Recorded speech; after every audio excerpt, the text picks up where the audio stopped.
But when we watch these markets trade higher, especially on this vaccine news, I got to ask you, is this a fake out? Are we really up and going forward, or might we hit lows again? And good morning to all of you. So my thesis has been that since the middle of April, except for the NASDAQ, which is trading on a mind of its own, the Dow, the S&P, the mids, the smalls have all been in a trading range. They've been in a band, and we've been bouncing around from the lower end of the band, the upper end of the band. Last Friday, I wrote that I thought with one more rally, with one more pop above the most recent range, I thought the market could see some kind of short-term peak. And I didn't expect to wake up on Tuesday morning or actually Monday and see the Novavax news, but whatever the case may be, we've certainly had our share of Monday or first day of the week upside surprises. This is another one. I think, look, when you've been in a range for so long, and it's been almost a month and a half, and so many people have seen the same range that I have, many times, to your point, Adam, you pop above the range and then you immediately pull back into the range. So you can see a fake out. I don't think the market, while I do think we're going to 30,000 next year and 40,000 by 2023, I don't think this is the beginning of the run to new highs right here. I think we need some pause and digestion first. Hey, Paul, it's Julie. So we have been in a range, but it's a range where we have consistently made higher highs, right? It's a range that has a very slight upward bias within it.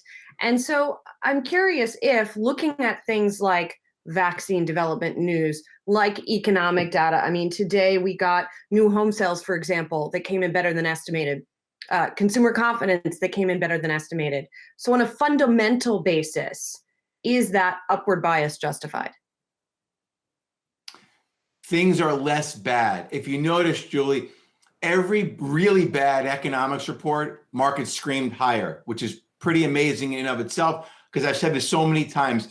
For trading and investing, it's not so much what the news is, but how the markets react. So the most bullish thing a market can do is go up in the face of bad news. This is a very embryonic bull market. And I think the last survey I saw, 68% of people polled said this was nothing but a bear market rally. That's why we keep going higher. The S&P 500 has had a slight upward bias, but really the Dow, the mids, the smalls have almost been this perfectly flat range across the top.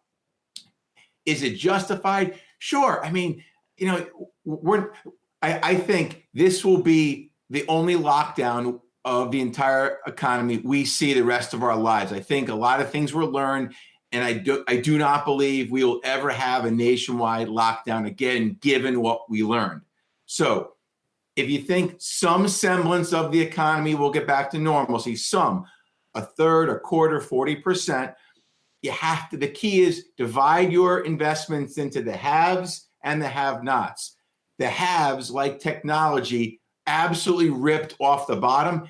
But in the last couple of days, what have we seen? We've seen rotation out of technology, out of the Amazons, out of the Facebooks, and into some of the banks are strong today, the industrial, some of the more economically sensitive value, which has been left for dead years and years and years, value is percolating. So you're seeing a lot of constructive signs. My point is, I think whatever decline we're going to get, we're getting between now and the end of Q2, and then things will even get back to more normalcy as we get over the summer.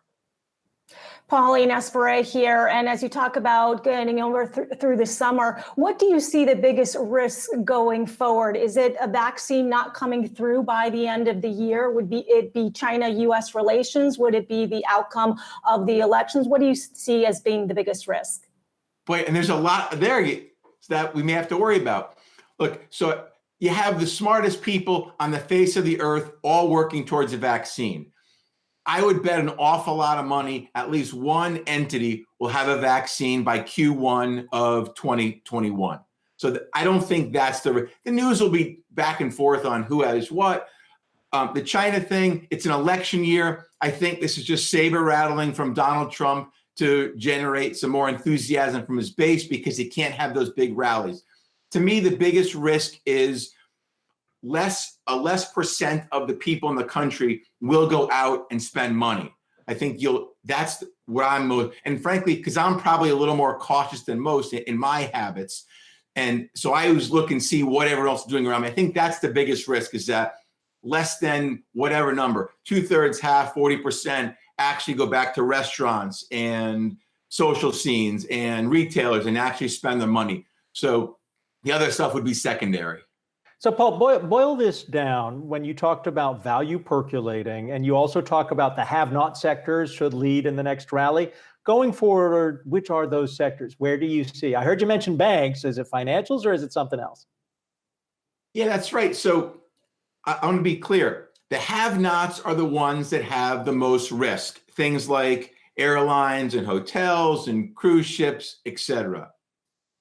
Banks are part of that because banks have a lot of loans out to the have-nots, and the concern is that they're going to have to build more reserves. So the key for me on banks is, and we're very light on banks, but the key for me would be if we start to see some big banks cut dividends, that'd be a bell ringer to buy banks. I think this is the kitchen sink quarter.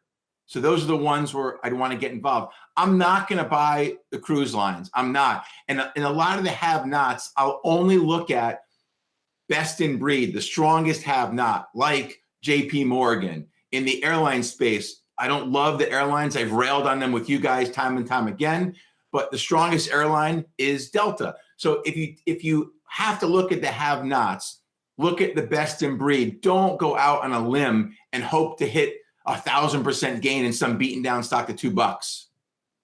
We don't have time for me to take issue with their call on Delta, because I would say Southwest is actually perhaps in a better position. But Paul Schatz, thank you so much for joining us. Good to see you guys. Capital. We're going to pick it up on that next time, Paul. Be well, buddy. Hey investors, Zach Guzman here. Are you interested in learning more about the markets and getting the latest financial news? Well, then click right here to subscribe to our Yahoo Finance YouTube channel. Get the latest up-to-the-minute market analysis, big interviews in the world of finance, and information on how to manage your money every day wherever you are.